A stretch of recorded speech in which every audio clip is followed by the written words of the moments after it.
AP ఎన్నికల ఫలితాలపై సర్వత్రా ఉత్కంఠ నెలకొంది. ఓట్ల లెక్కింపు కోసం ఈసీ అన్ని ఏర్పాట్లు పూర్తి చేసింది. జూన్ 4న ఏపీ ఎన్నికల ఫలితాలు వెలువడనున్నాయి. ఉదయం 8 గంటలకు ఓట్ల లెక్కింపు ప్రారంభం కానుంది. మొదట పోస్టల్ బ్యాలెట్లతో లెక్కింపు ప్రక్రియ ప్రారంభమవుతుంది. ప్రతి 30 నిమిషాలకు ఒక రౌండ్ ఫలితం రానుంది. ఉదయం 11 గంటలకు ఏపీ ఫలితాలపై స్పష్టత వచ్చే అవకాశం ఉంది.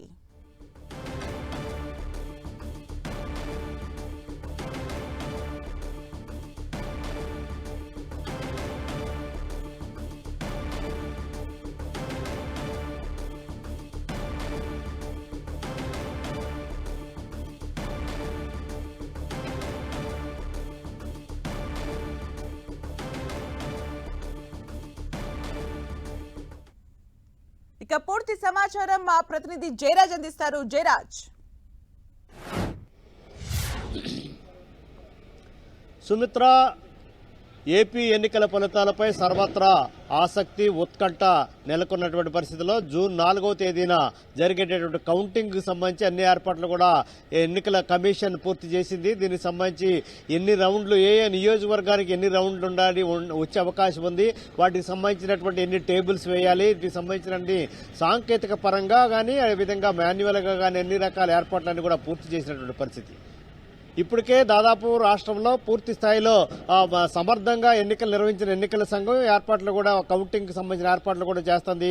గతంలో ఎప్పుడూ లేనంత అత్యధికంగా ఓటింగ్ శాతం నమోదైన నేపథ్యంలో అనుక్షణం కూడా దీనిపైన భద్రతా ఏర్పాట్లు కానీ ఈవీఎంలు భద్రత, అక్కడ ఉన్నటువంటి కౌంటింగ్ ఏర్పాట్లు కూడా స్వయంగా రాష్ట్ర ఎన్నికల ముఖ్య అధికారి ముఖేష్ కుమార్ మీనా స్వయంగా ఆ ప్రాంతాలు పర్యవేక్షించి చూసినటువంటి పరిస్థితి. దీనికి సంబంధించి ఏర్పాట్లన్నీ పూర్తయినటువంటి నేపథ్యంలో 8వ తేదీన 4వ తేదీన 8 గంటలకల్లా ఎన్నిక కౌంటింగ్ ప్రక్రియ ప్రారంభం కాబోతుంది. దీనికి ముందుగానే కౌంటింగ్కి వచ్చేటటువంటి సిబ్బందితో ప్రమాణం చేయిస్తారు. కౌంటింగ్ సంబంధించినటువంటి ప్రక్రియ కూడా ఏ విధంగానూ బయటికి వెళ్లే, అది అనధికారికంగా బయటికి వెళ్లే ఇది లేదు, చిత్తశుద్ధితో పూర్తి స్థాయిలో అని వారితో ప్రమాణం చేయించేటటువంటి ప్రక్రియ 8 గంటలకు ముందు జరుగుద్ది. 8 గంటలకల్లా ముందుగా ఆ పోస్టల్ బ్యాలెట్లను లెక్కిస్తారు. గతంలో ఎప్పుడూ లేనంత విధంగా దాదాపు 4 లక్షలకు పైగా పోస్టల్ బ్యాలెట్లు ఆంధ్రప్రదేశ్ రాష్ట్రంలో జరిగినటువంటి ఎన్నికలలో పోలైనటువంటి నేపథ్యంలో ముందుగా పోస్టల్ బ్యాలెట్ ని లెక్కింపు కార్యక్రమం చేపడతారు. ఆ తర్వాత 8:30 గంటలకి ఈ ఈవీఎంలో ఉన్నటువంటి మొత్తం నమోదైనటువంటి ఓట్ల ప్రక్రియను కూడా కౌంటింగ్ చేసేటువంటి ప్రక్రియ మొదలవుతుంది. దీనికి సంబంధించిన అన్ని ఏర్పాట్లు కూడా పూర్తయినటువంటి పరిస్థితుల్లో మొత్తం 4 దశల్లో ఈ కౌంటింగ్ ప్రక్రియ మొదలవుతుంది. 9-10 గంటల మధ్య మొదటి రౌండ్ పూర్తయ్యేటట్టు అవకాశం ఉంది. ప్రతి 30 నిమిషాలకు ఒకసారి కౌంటింగ్ సంబంధించినటువంటి ఫలితాలు వెలువరించడానికి కావాల్సిన ఏర్పాట్లన్నీ కూడా ఎన్నికల సంఘం పూర్తి చేసింది. మధ్యాహ్నం 12-1 గంటల మధ్యలో దాదాపుగా ఏ పార్టీ ఆధిక్యతలో ఉండేటటువంటి అవకాశం ఉందనేటువంటి స్పష్టత రాష్ట్రంలో ఏ పార్టీ పూర్తి స్థాయిలో మెజార్టీ సాధించే అవకాశం ఉందనేటటువంటి మధ్యాహ్నానికల్లా క్లారిటీ వచ్చేటటువంటి అవకాశం ఉంది. దీనికి సంబంధించిన అన్ని ఏర్పాట్లు కూడా పూర్తి చేస్తున్న పరిస్థితి.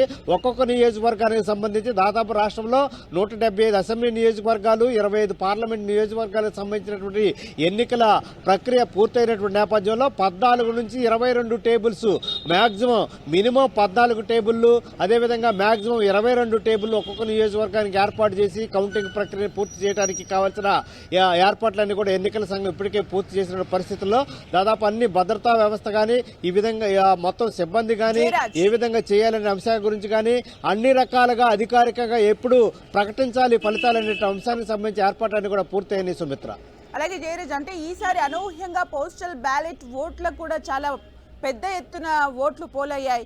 మరి ఈసారి అంటే ఏజెంట్లకు ఆల్రెడీ వైసీపీ కూడా దిశానిర్దేశం చేసింది. ఈరోజు టీడీపీ కూటమి కూడా దిశానిర్దేశం చేయబోతుంది. అంటే ఏజెంట్ల పాత్ర ఏంటి, ఇప్పటివరకున్న కంప్లైంట్స్ ఏంటి అసలు? సుమిత్ర, దీనికి సంబంధించి ఇప్పటికే పోస్టల్ బ్యాలెట్లు గతంలో ఆంధ్రప్రదేశ్ చరిత్రలో ఎన్నికల ప్రక్రియలో ఏ రోజు కూడా ఇంత పెద్ద ఎత్తున పోస్టల్ బ్యాలెట్లు నమోదు కానిటువంటి పరిస్థితి. దాదాపు 4 లక్షలకు పైగా పోస్టల్ బ్యాలెట్లు ఈసారి పోలైనటువంటి నేపథ్యంలో అన్ని పార్టీలు కూడా ముఖ్యంగా ఇటు కూటమి కానీ అటు వైసీపీ కానీ అన్ని కూడా తమ ఖాతాలోనే జమ అయ్యే తమదే ఆధిక్యం అనేటువంటి ప్రకటించుకుంటున్నటువంటి నేపథ్యంలో దీనిపైన కొన్ని అనుమానాలు కూడా వ్యక్తం చేస్తే ఇప్పటికే ఎన్నికల కమిషన్ కానీ దీనికి సంబంధించినటువంటి సాంకేతిక పరంగా కానీ ఇతరత్ర అన్ని రకాలుగా దీనిపైన చర్యలు తీసుకోవాలని ఎన్నికల కమిషన్కి ఫిర్యాదు చేసిన సందర్భం ఉంది. అదేవిధంగా కౌంటింగ్ దగ్గర ఏజెంట్లు ఎవరైతే ఉన్నారో వారికి సంబంధించి ఇప్పటికే శిక్షణా కార్యక్రమాలు పూర్తయ్యాయి. ఇటు టీడీపీ కానీ అటు జనసేన బీజేపీ కూటమి అది మరొక వైపు వైసీపీ కూడా దీనికి సంబంధించినటువంటి పోలింగ్ మొత్తం ఏజెంట్లకు ఎవరైతే ఉన్నారో వారికి ఇప్పటికే అక్కడ ఉన్నటువంటి పరిస్థితుల్లో సాంకేతిక పరంగా ఏ విధమైన చర్యలు తీసుకోవాలి, అక్కడ ఉన్నటువంటి అనుమానాలు వస్తే ఏ విధంగా ఏ రకమైనటువంటి ఫిర్యాదులు చేయాలి, ఏ విధంగా అడ్డు చెప్పాలి, వాటికి అనుకూలంగా ఏ విధంగా వ్యవహరించాలనేటటువంటి అంశాలన్నీ కూడా ఎలక్షన్ కమిషన్ ఏదైతే మార్గదర్శకాలు విడుదల చేసిందో వాటికి లోబడి ఏ విధంగా చేయాలనే వాటికి సంబంధించి కూడా ఇప్పటికే కూటమికి సంబంధించినటువంటి చంద్రబాబు నాయుడు ఇప్పటికే వారికి సంబంధించినటువంటి టెలికాన్ఫరెన్స్ నిర్వహించారు. మరొక వైపు ఇటు వైసీపీకి సంబంధించి వారందరూ కూడా శిక్షణా కార్యక్రమాలు పూర్తి చేశారు. వారిని సమర్థంగా తయారు చేసినటువంటి పరిస్థితి. ఇప్పుడు వరకు జరిగిన ఓటింగ్ ప్రక్రియ ఒక రకమైతే మరొక 4వ తేదీన జరగబోయేటటువంటి కౌంటింగ్ ప్రక్రియ అత్యంత కీలకమైంది. ప్రతి ఓటు కూడా కీలకమైంది. గెలుపు ఓటముల్ని నిర్ణయించేటటువంటి ప్రతి ఓటు కూడా ఇందులో కీలకమైంది. కాబట్టి పోలింగ్ మొత్తం కౌంటింగ్ దగ్గర ఉండేటువంటి ఎవరైతే సిబ్బంది ఉన్నారో వీరు ఏజెంట్లు ఉన్నారో వారికి పూర్తి స్థాయిలో అవగాహన, అదేవిధంగా వాటిపైన పూర్తిగా నిర్ణయాధికారం ఏ విధంగా ఉంటుందనేటువంటి అంశానికి సంబంధించి అన్ని కూడా వివరించినటువంటి నేపథ్యంలో మొత్తం మీద 4వ తేదీన 8 గంటలకి ప్రారంభమయ్యేటటువంటి కౌంటింగ్ ప్రక్రియ 9-10 గంటలకల్లా ఒక స్పష్టత వచ్చే అవకాశం ఉంది. ప్రతి 30 నిమిషాలకు ఒకసారి ఒక మొత్తం ఫలితాలు విడుదల చేయడానికి ఎన్నికల సంఘం అన్ని ఏర్పాట్లు పూర్తి చేసింది. Sumitra, thank you Jayaraj for the updates.